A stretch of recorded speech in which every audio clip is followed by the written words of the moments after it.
Hi everyone, welcome to Creative Coloring with Erum. I'm Erum Tasneem and today I will be creating a card using bursting Dahlia Stencil and artist's watercolors. I will be recreating this card that I made for the stencil release hop. This is a really simple card. A lot of you liked it, so I thought I would recreate it. So I have with me a piece of watercolor paper, and what I did is I'll take the bursting Dahlia stencil, place it on the paper and use a 0.6 pen, a permanent black pen, and I traced the design. You can secure the stencil if you want to with a washi tape. Keep your pen at 90 degrees angle and don't apply a lot of pressure onto the stencil, because that will push the stencil or the petals since the lines are quite intricate at some places. Also, keep a very light hand. Notice that I am starting from the side of the petal, halfway on the side and not on the tips, because that gives me a blob of ink at the tips otherwise. So you start halfway on the side of the petal and complete the entire shape. It's cleaner and tidier if you do it this way. You don't really need to be super careful with this. You know how it is with stamps that sometimes we go over the outlines to make them more prominent and stand out. You can do the same here if you want to. You can use a thicker nib or point pen, an artist marker tip, or the same pen point to go over the stencil image once again after you are done with watercolor or artist marker coloring. I have my artist watercolor set out and I'm thinking I'll just change the colors and go with blues and purples for this card. I'll start off by applying water to the petal and then drop in some lapis lazuli pigment. This is easy watercoloring, guys. Just add color, and this is a very relaxing process. You're going to enjoy coloring this image. Next, I'll add shades of purple, and I'm finding it just an okay combination, so I'll add a bit of crystal water pigment too to give it a bit of oomph and mix it with purple a bit. You will see me switching brushes as I do not want to spoil my pretty set just yet. I will keep playing with this till I'm happy with the look. I'll repeat this again on another larger petal so you can see better. First, I'll generously apply water to the petal. Since the brush still has a bit of color, you'll be able to see it a bit better. First color to go in is the lapis lazuli, and I'll add this halfway. Second color to go in is the shades of purple, and the third color is the crystal water.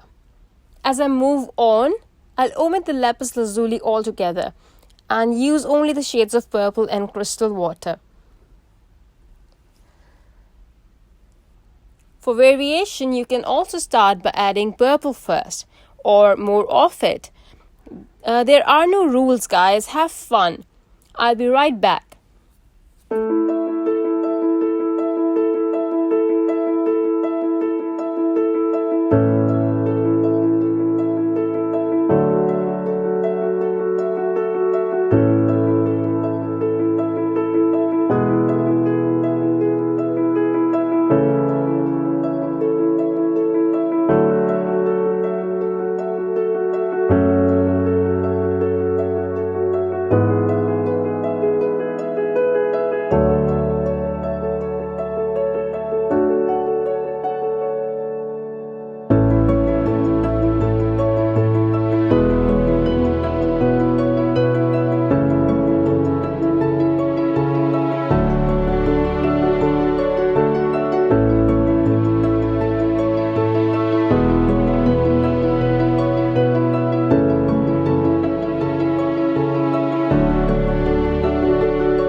I have let this air dry now, and I'll add the flower center by first tracing the pattern and then filling it in with jet black artist marker.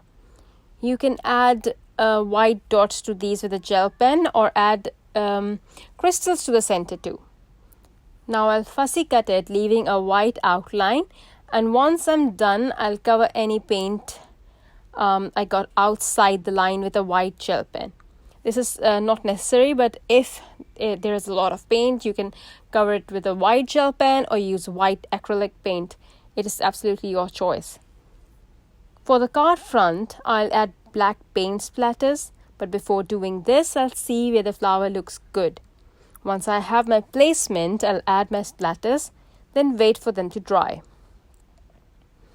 I'll just use a bit of foam tape and adhere the flower. Then I'll add my sentiment, which is from Engraved Flowers stamp set.